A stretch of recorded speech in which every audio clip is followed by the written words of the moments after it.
Sa mga humingi sa akin ng diagram ng aking smooth solar setup, pasensya na kayo kung hindi agad ako nakagawa ng tutorial o ng video dahil nabisi lang. Pero sa pagkakataong to, nagawa ko na mga idol yung diagram. Kung ano yung nakalagay sa aking solar setup, ito rin yun. So tara, paliwanag ko sa inyo.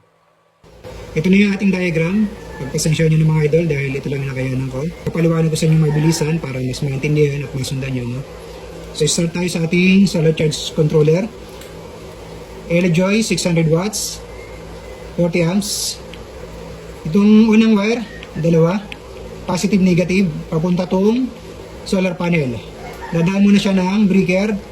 Unang breaker ay DC breaker, 20 amps. Positive, positive, negative, negative. Mabilis na po sundan yan. Yung ginamit kong wire papuntang solar panel ay 10 AWG. Papunta sa ating solar panel. Ang aking solar panel ay 615 watts bifacial. So, pangalawa, dito naman tayo sa wire na to.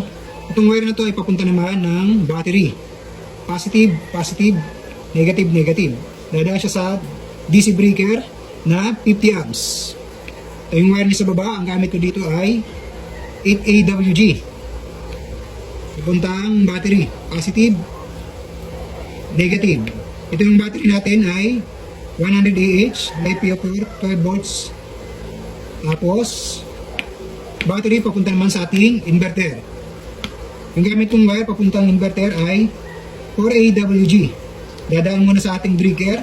DC breaker, 100 amps, MCCB. Positive to positive, negative to negative. Wire papuntang inverter, 6 AWG. Free na to kapag ganitong inverter yung binili nyo. Katulad din sa akin. Positive, positive, negative, negative. Ito yung ating inverter, 3000 watts. At ito yung output niya. 220 volts na yung lalabas dito sa ating inverter. Tapos itong wire na to, output ng wire, gamit ko ay 12 AWG. Pupunta sa ating AC breaker. So malitong 10 AWG. Ang gamit ko dito ay talaga 12 AWG, no? Sensya na kayo. Dito na tayo sa ating AC breaker, 6 amps. Papunta tong adjustable voltage and current protector.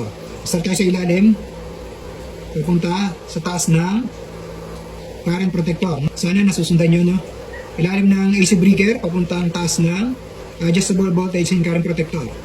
Tapos yung ilalim ng ating voltage current protector, una, papuntang, dito tayo sa kaliwa, papunta ito ng ETS. Kaliwa ng ETS. Tapos yung isa naman, gamit pa rin ay 10 AWG. Dadaan sa ating digital meter. Yung digital meter na ito mga idol, may dalawang butas yan. Ha? Ito, tsaka itong sa taas, tsaka itong nasa ilalim. So ilulusot nyo lang itong wire, dalabas dito sa taas. Pupunta pa rin niya ng ETS sa kabila. Sana nasusundan. Then, paano nga ba gagana ang ating digital meter? So, mag-jumper lang tayo dito sa ating voltage and current protector. Papapansin nyo ito, nakadalawa na yan. Tapos dalawa rin dito sa kabila. Kahit magkabaliktad, okay lang. Walang problema. Papunta sa ating digital meter, no? So, sana nasundan. At next natin, dito naman tayo sa ETS. Sa ilalim ng ETS, may nakalagay na 2N, 2N. So sa pagkabit ng wire niyan, huwag kayong malilito ng mga idol dahil kapag nagkamali kayo dito, sira agad yung ating ETS.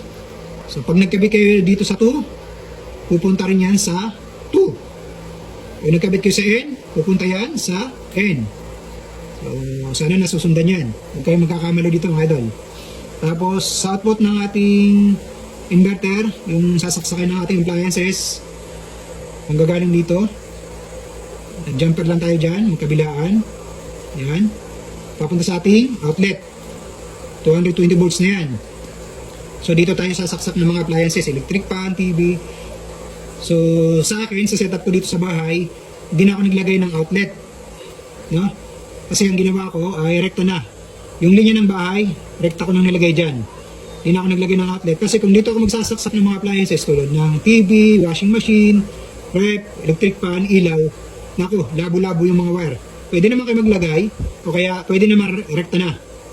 Pero ang ginawa ko, rekta na sa linya ng bahay. Para kung ano yung linya ng bahay, yun na akong babaguhin pa. Sa kabila, ito naman ay linya ng meral ko. Dito naman ilalagay ang linya ng meral ko, no? Sa kaliwa ay yung galing inverter. Sa kanan, linya naman ng meral ko. So yun lang mga idol, sana nakatulong at sana nasundan din yung ginawa kong diagram.